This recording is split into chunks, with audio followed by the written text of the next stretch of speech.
Alors, aujourd'hui, on va s'intéresser à une question que vous devez certainement vous poser si vous voulez vous lancer dans l'e-commerce.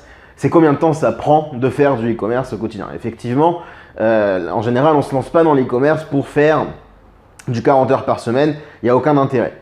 Pour répondre à cette question, je vais faire le distinguo entre deux phases. La phase de lancement, la phase de développement.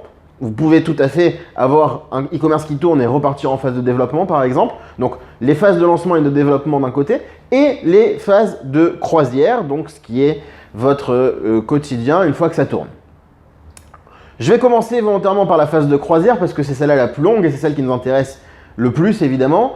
Il faut comprendre un concept très simple, temps égale argent. C'est valable dans la vie, vous savez, on vous l'a toujours dit, le temps c'est de l'argent, et bien c'est pareil ici, le temps c'est de l'argent. Plus vous mettez de temps, plus vous gagnerez d'argent.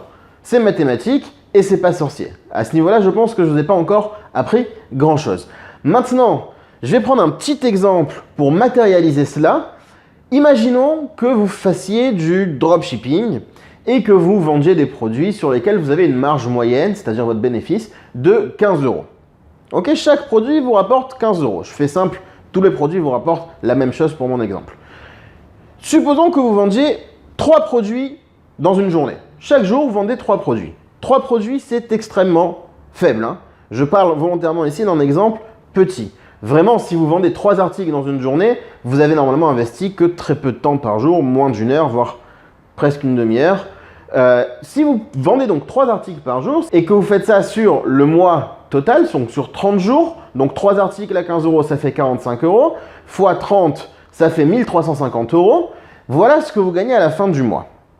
Donc vous voyez, finalement, ce n'est pas très chronophage. Il suffit de vendre 3 articles à 15 € pour faire 1350 €. Et comme je vous l'ai dit, ça prend peu de temps de faire ça. Il y a un fait qu'il faut prendre en compte, c'est que le temps que vous investissez dans votre e-commerce va avoir une corrélation exponentielle sur vos revenus. C'est-à-dire que ce n'est pas parce que je vais investir 2 fois plus de temps que je vais gagner seulement 2 fois ce que j'avais gagné la première fois. Je vais vous donner un exemple concret. Prenons Luc. Prenons l'exemple de Luc. Luc travaille 1 heure par jour. Et puis, grâce à cette heure qu'il travaille par jour, il va vendre 5 articles chaque jour. À la fin du mois, si je prends le même calcul que j'ai fait précédemment, on atteint 2750 € de revenus. Supposons que Luc décide de doubler son temps de travail. Et dit, bon ben, je travaillais 1 heure, je travaillais 2 heures, je vais m'investir un peu plus. Je travaille 2 heures par jour. Eh bien, on pourrait s'attendre à ce qu'il fasse 10 ventes par jour, puisqu'il faisait 5 ventes précédemment, mais en réalité, il va faire 15 ventes, par exemple. Donc, plus du double pour un revenu de 6750 € par mois. Pourquoi? C'est très simple en réalité. Parce qu'il va pouvoir mutualiser beaucoup de tâches. Par exemple, si Luc fait de la vente directe, il doit livrer ses colis. Donc, s'il doit aller à la poste, qu'il livre 5 ou 15 colis, ça lui prend exactement le même temps, c'est d'aller à la poste. S'il doit répondre au feedback de ses clients, il faut ouvrir la plateforme, il faut y aller, il faut commencer à répondre les commentaires. Mais généralement, quand on répond à un feedback, s'il est positif, on dit toujours la même chose, c'est un petit mot de remerciement. Donc c'est du copier-coller. Donc une fois qu'il a ouvert tout ça, que c'est connecté à son ordinateur, qu'il réponde à 5 ou 10 messages, c'est à peine un peu plus de temps. Donc en mutualisant les tâches, il va pouvoir vendre plus en proportion par rapport au temps qu'il va réinvestir sur son e-commerce. D'ailleurs, quelles sont les tâches que Luc fait chaque jour? On va s'intéresser un petit peu pour que vous compreniez à quoi ressemble le quotidien du e-vendeur pour pouvoir comprendre comment organiser son temps.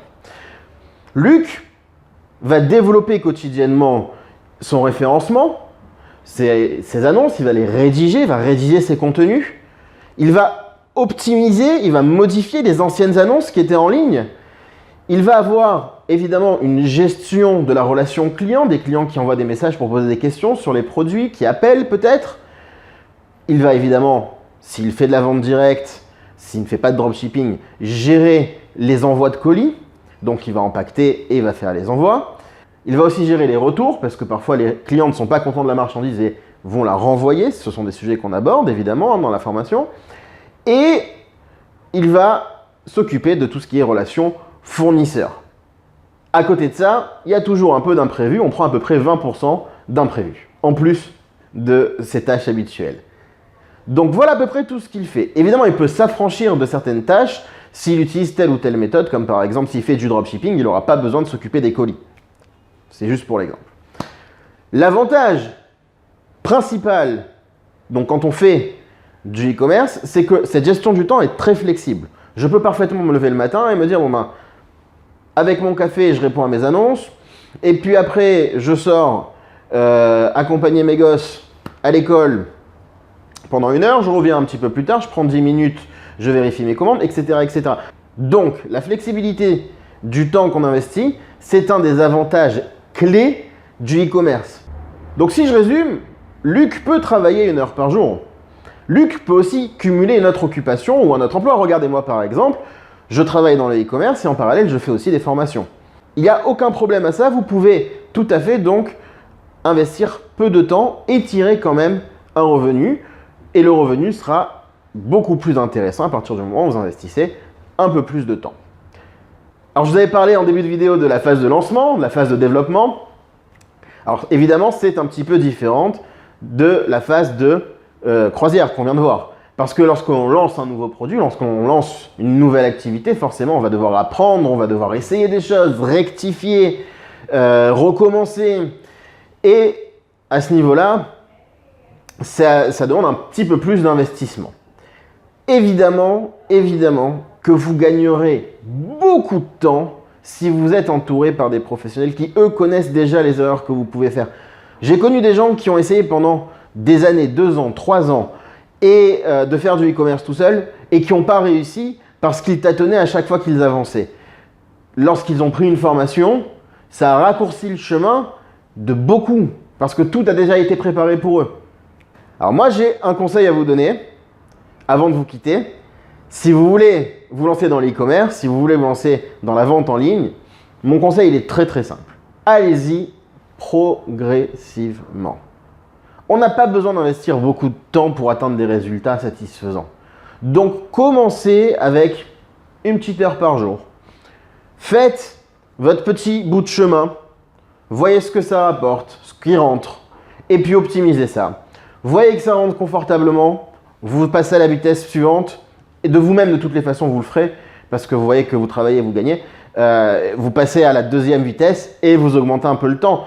Donc, si vous avez déjà une activité aujourd'hui, vous pouvez parfaitement commencer comme une activité annexe que vous pouvez faire en plus le soir, en rentrant du travail ou pendant les pauses ou le matin, etc. Et puis, une fois que ça fonctionne, rien ne vous empêche d'augmenter le temps de travail, voire de quitter votre première activité. Ça, ce sera pour après. Donc, allez-y progressivement, rien ne presse. D'ailleurs, quand on va trop vite, en général, c'est pas toujours bon. On termine cette petite vidéo là-dessus. J'espère que vous avez obtenu les réponses aux questions que vous vous posiez. Je vous retrouve très bientôt et je vous souhaite une excellente journée.